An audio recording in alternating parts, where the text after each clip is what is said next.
Donald Trump क्या कह रहे हैं ईरान को लेकर? ईरान पर भीषण हमला आज ही होगा।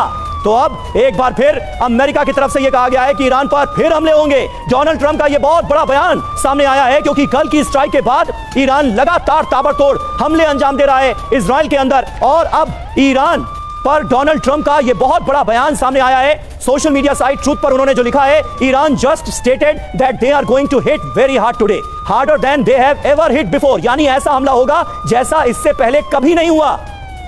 ये अमेरिकी राष्ट्रपति डोनाल्ड ट्रंप कह रहे हैं। They better not do that, however, because if they do we will hit them with a force that has never been seen before. यानी इस बार ऐसा हमला होगा जैसा किसी ने कल्पना भी नहीं की होगी। तो ईरान को लेकर यह बहुत बड़ी धमकी डोनाल्ड ट्रंप ने दी है और कहा है कि अगर ईरान की तरफ से हमले जारी रहे तो बहुत बड़ा हमला होगा। यह इस वक्त की सबसे बड़ी खबर है। यानी अमेरिका ने यह क्लियर कर दिया है करुणा कि वो यहां पर भी रुकने वाला नहीं है। आयतुल्लाह खामनेई के जाने के बाद भी ईरान पर ताबड़तोड़ हमले जारी होंगे और इस बार अगर हमले होते हैं तो वो ऐसे हमले होंगे जिसकी किसी ने कल्पना नहीं की। अगर आप देखेंगे समीर, तो यह कहा गया डोनाल्ड ट्रंप की तरफ से कि Iran just stated that they are going to hit very hard today. यानी कि वो ये बोल रहे हैं, रेफरेंस दे रहे हैं कि ईरान ने बोला है कि आज वो बहुत बड़े हमले करने वाले हैं, harder than they have ever hit before. They better not do that, however, because if they do we will hit them with a force that has never been seen before। यानी इससे पहले ईरान कुछ ऐसा करे, Donald Trump ये धमकी दे रहे हैं कि हम ऐसी ताकत का इस्तेमाल करेंगे, और हमने शायद ही उन्होंने सोचा भी होगा। सही बात है। और हमने अभी थोड़ी देर पहले अपने दर्शकों को बताया कि ईरान ने साफ तौर पर यह कहा है कि बड़े पैमाने पर उसने ऑपरेशन लॉन्च कर दिया है। ऑपरेशन ट्रू प्रॉमिस 4 इसे नाम दिया गया है और बड़े हमलों को अंजाम दिया जाएगा। अब डोनाल्ड ट्रंप की तरफ से ईरान के इस स्टेटमेंट के सामने आने के बाद यह कहा गया है कि ईरान ऐसा ना करे, वरना इस बार जो हमले होंगे वो ऐसे होंगे जैसे कभी नहीं हुए, जिसकी कल्पना कभी किसी ने नहीं की होगी। दत्ता जी, यानी अभी भी तनाव चरम पर, आयतुल्लाह खामनेई के जाने के बाद भी ना तो ईरान रुकने का नाम ले रहा है और ना ही अमेरिका ने भी अपने इरादे साफ कर दिए हैं कि इस बार और बड़ा हमला होगा। अमेरिका और इजराइल ने तो जो करना था उन्होंने किया, उन्होंने लीडरशिप को खत्म किया, उसमें सफलता मिली उनको।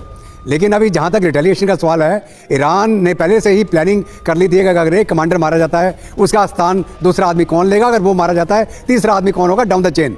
और मैं एक आर्मी ऑफिसर हूँ, मुझे मालूम है कि चेन ऑफ कमांड जो होता है वो टूटता नहीं है। अगर एक जाता है उसकी जगह उसका नेक्स्ट जूनियर आदमी उसकी जगह पे आ जाता है और उस चीज़ को आगे उस ऑपरेशन को जारी रखता है। तो ये लीडरशिप खत्म करने का तो चलो जो इनिशियल एम था वो हुआ, लेकिन क्या हुआ कि रजीम चेंज नहीं हुई। रजीम चेंज करने के लिए आपको बूट्स ऑन ग्राउंड लाने पड़ेंगे, फिजिकली वहाँ पर कब्जा करना पड़ेगा, तब जाकर रजीम चेंज होगा। और वो करने की क्षमता आज के दिन में अमेरिका के पास नहीं है। वो बूट ऑन ग्राउंड नहीं ला सकता।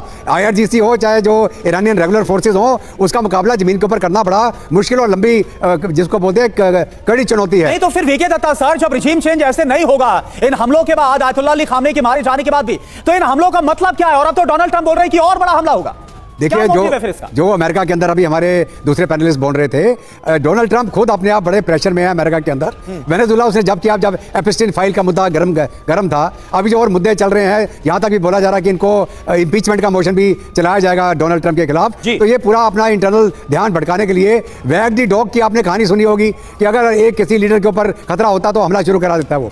तो लेकिन वो हमला कितना कामयाब होगा, फाइनली उसका एंड रिजल्ट क्या होगा? मंतोष जी, जरा बताइए कि अमेरिका में इस बड़े हमले को अंजाम देने के बाद, आयतुल्लाह खामनेई की मौत के बाद किस तरह का सेंटीमेंट हावी होता हुआ आपको नजर आ रहा है? क्योंकि ईरान के अंदर इस्लामिक शासन के अंत का सपना तो दशकों पुराना है अमेरिका का। तो क्या डोनाल्ड ट्रंप इसे इस तरह से पेश कर रहे हैं कि जो कोई अमेरिकी राष्ट्रपति नहीं कर पाया वो उन्होंने कर दिखाया?